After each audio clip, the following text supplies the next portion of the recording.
ಅಂದರೆ ನಾವು ಸುಮ್ಮನೆ ನಮ್ಮ ಆಹಾರ ಅಂತಂದರೆ ಅದನ್ನು ಸೃಷ್ಟಿ ಒಪ್ಪತ್ತ ಅಂತ, ಅದನ್ನು ವಿಜ್ಞಾನ ಒಪ್ಪತ್ತ ಅಂತ. ಈಗ ಗೋವನ್ನು ತಿನ್ನೋ ಪ್ರಾಣಿಗಳಿದ್ದಾವೆ.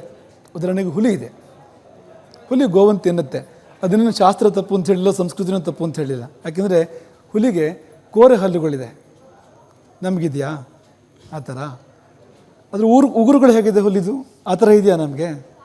ಮಾಂಸಾಹಾರಿ ಪ್ರಾಣಿಗಳು ನಾಲಿಗೆ ಮೂಲಕ ನೀರು ಕುಡಿತವೆ ಮೊದಲು, ಅವು ಬಾಯಿಂದ ನೀರು ಕುಡಿಯಲ್ಲ. ಈಗ ಗೋವನ್ನು ತಿನ್ನೋಂಥ ಪ್ರಾಣಿಗಳು ಯಾವುವು ಅಂದರೆ ನಾಲಿಗೆಯಿಂದ ನೀರು ಕುಡಿತಕ್ಕಂಥವು ಅಂತ.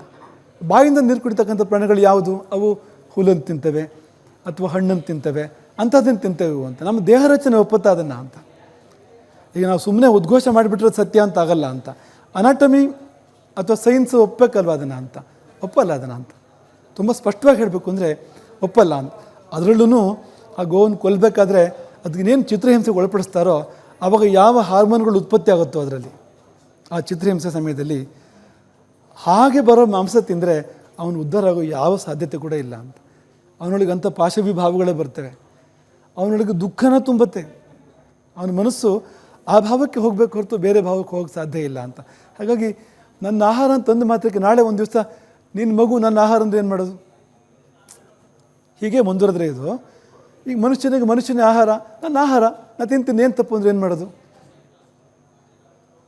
ಇದಕ್ಕೆ ಮುಕ್ತಾಯ ಅಂತಿಲ್ಲ ಅಲ್ವಾ ಅಂತ. ಹಾಗಾಗಿ ನೀನು ಹೇಳಿದ್ದನ್ನು ಸೃಷ್ಟಿ ಒಪ್ಪತ್ತ, ವಿಜ್ಞಾನ ಒಪ್ಪತ್ತ, ನಿನ್ನ ದೇಹ ಒಪ್ಪತ್ತ, ಆರೋಗ್ಯಶಾಸ್ತ್ರ ಒಪ್ಪತ್ತ. ಯಾವುದಾದ್ರು ಆರೋಗ್ಯಶಾಸ್ತ್ರ, ಬರೀ ಆಯುರ್ವೇದನ ಆಗಬೇಕು ಅಂತ ನಾವು ಹೇಳ್ತಾ ಇಲ್ಲ. ಜಗತ್ತಿನ ಯಾವುದೇ ಆರೋಗ್ಯಶಾಸ್ತ್ರ ಅದನ್ನು ಆ ಒಳ್ಳೆಯ ಆಹಾರ ಅಂತ ಒಪ್ಪತ್ತ. ಒಪ್ಪಿದರೆ ನಾವು ಅದನ್ನು ಹೇಳ್ಬೋದು ಅಂತ.